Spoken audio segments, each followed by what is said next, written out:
J.K. Rowling, okay? J.K. Rowling post is yesterday, okay? They got 210,000 likes. Here is Stephen Ireland, who targeted me with endless abuse on here because I oppose the chemical castration of children and the removal of protected spaces for women and girls, has just been sentenced to 30 years in jail for child rape. Watch this. First, click on the tweet on the left, Rob, if you could. And by the way, J.K. Rowling wrote the book, what do you call it? Harry Potter. Harry Potter, right? Okay. How to Ruin a Legacy. Become a TERF. This is towards J.K. Very disappointing, J.K. What happens when women enter menopause? What about women who had hysterectomies? Women who don't menstruate because of hormonal issues. Are they not women? Nothing you say stops trans women from being women. Now go to the next tweet. Right there. Okay, watch this. Pride group founder jailed for rape of 12-year-old boy. A man has been jailed for 24 years for raping an extremely vulnerable 12-year-old boy after the pair met on a dating app. This is just creepy at the highest level. Vinny, your thoughts on the story? I mean, I just, when are we going to stop pretending? And I want to say this from the beginning. If you're gay, I don't give a damn, okay? I have gay friends. We have gay people that work at our company. I have gay cousins. We love them. But this freaking community, the LGBTQ+A, all that stuff, when are we going to stop pretending that there aren't some really sick, disgusting people in that community? This is just one example. I just go gays for groom, bro. Like, it is unbelievable. I had a list. It was a ridiculous list of all the stuff that's happening. Even this guy Alex Rosen, they are catching like people in this community trying to meet up with 12-year-olds, 10-year-olds, 11-year-olds. Just this past weekend, it was the last day of the Pride month. They had kids in Colorado. Rob, I think they blurred everybody's face. You could probably look it up.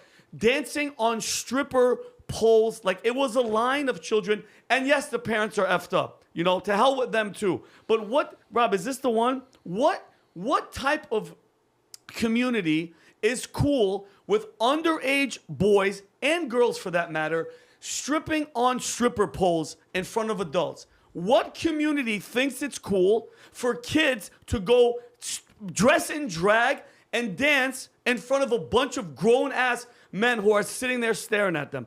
When are we going to stop pretending that it's not a freaking problem? Okay? Enough is enough.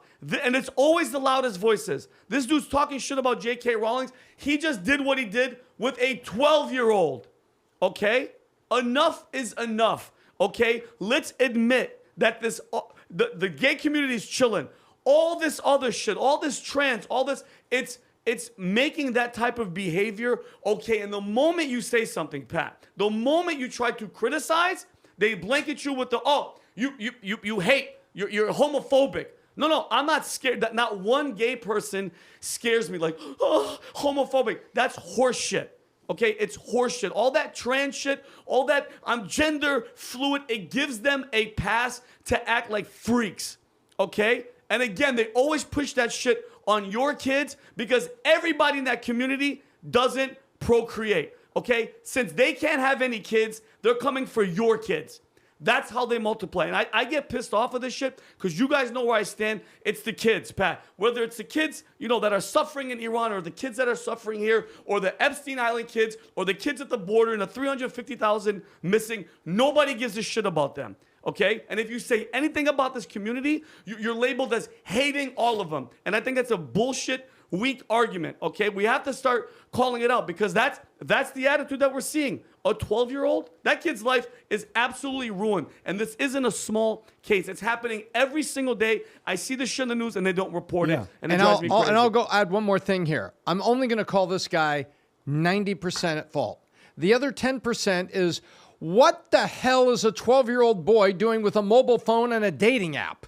Where are the parents? Or is this child in foster care without proper custodianship? What is going on with this 12-year-old boy who is actually on the dating app where he could be, deceived and subject to the predatorial activities and the false affinity and the false liking and things that go on there, that when they talk about the way that they go after the kids is to befriend them and to make them feel like, oh, you're normal, no one else is here. What on earth is going on that this 12-year-old is here? This is why parents, the first line of defense is you, parents. The first line of defense is no.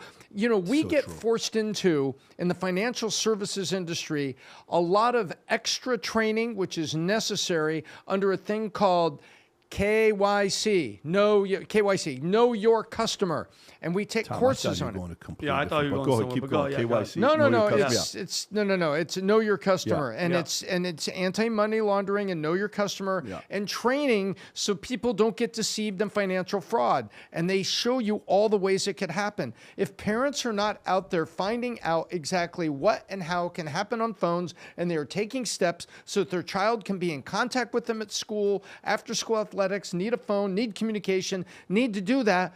But you also need to be aware of what's on there and be that first line of defense. So I put 10% on the parents or the foster system or whoever was out here, because people, and it may not be a parent. Adam is an amazing uncle to a nephew, and I know for a fact that they've had conversations about these kind of things, about staying safe and who do you associate with and what do you do. The first line of defense is you. That's 100% true on what happens. There's an old clip by a guy that was interviewed. I'm sure many of you have seen it if you watch the PBD podcast. If you're newer, maybe you haven't seen it. A pedophile is being interviewed.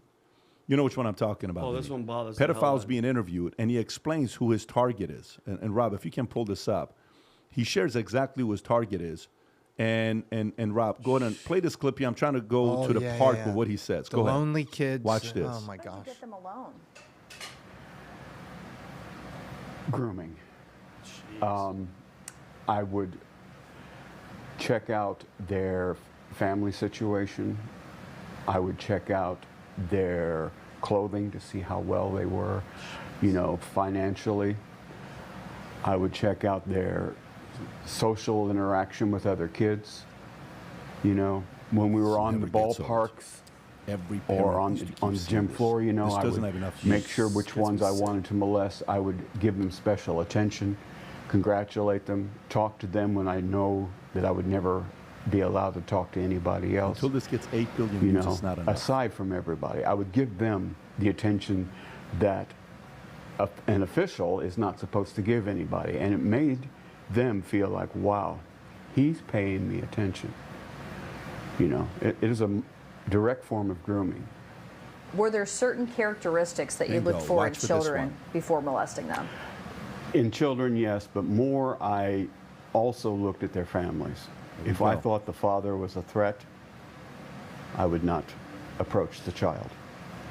If I thought that the child had friends that he would tell, I would not approach him. If I thought the child had friends that were in the same capacity he was, I would approach him. For the simple fact that if I could molest him, I could lure him into believing, grooming him into believing that he would enjoy it.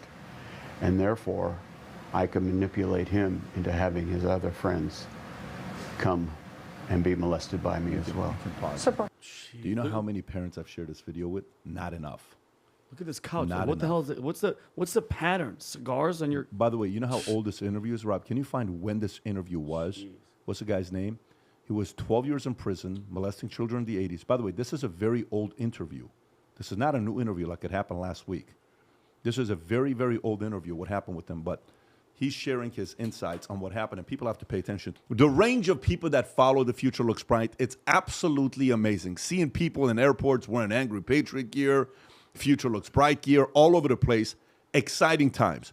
And it's 4th of July, and we love America, and we love freedom. And if you do as well, you love the brand, Valuetainment, you love America, you believe in Future Looks Bright, this is a way for you to support your brands. This is why we don't take sponsorship money. We do it through the businesses that we run. And by the way, we are shameless capitalists. We don't hide it. We believe in capitalism. We believe this is the way to make the money so you don't have to go in, have to be loyal to somebody that's giving you money. Our loyalty is to you. We talk to you raw, open. And if you like it, you don't like it, great. You get to connect us and say, Pat, I disagree with you. I can't believe you said this. And if you agree, great. We talk about it as well. So this weekend, 4th of July, we have a blowout sale up to 60%. On top of that, we have the women's line that also came out. Rob, if you go to the website, there's a women's line as well that we have out there. If you go on the collection and you go to ladies collection, ladies, you asked for it. We now have some gear. A big influence of this is Jennifer David, who said, we need to get some ladies gear. Future looks bright. I will also give a shout out to Kim, because Kim's been telling me that she wears the short sleeves when she goes golfing. So thank Jen and Kim for a lot of this. So anybody that places an order over $400 of merch, myself, Vinny, and Tom will be FaceTiming you. And I swear to God, if anybody decides to return anything, Adam will be FaceTiming you. Yes. It's true. He already volunteered for that. So we appreciate Adam's support for doing that. He's the best retention guy we have in the company. But $400 will be FaceTiming you guys to Don't talk make to me you. come over to your house. And he will, buddy.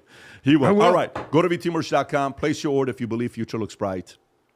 Get some of the gear. Sport it everywhere you go. If you enjoyed this video, you want to watch more videos like this, click here. And if you want to watch the entire podcast, click here.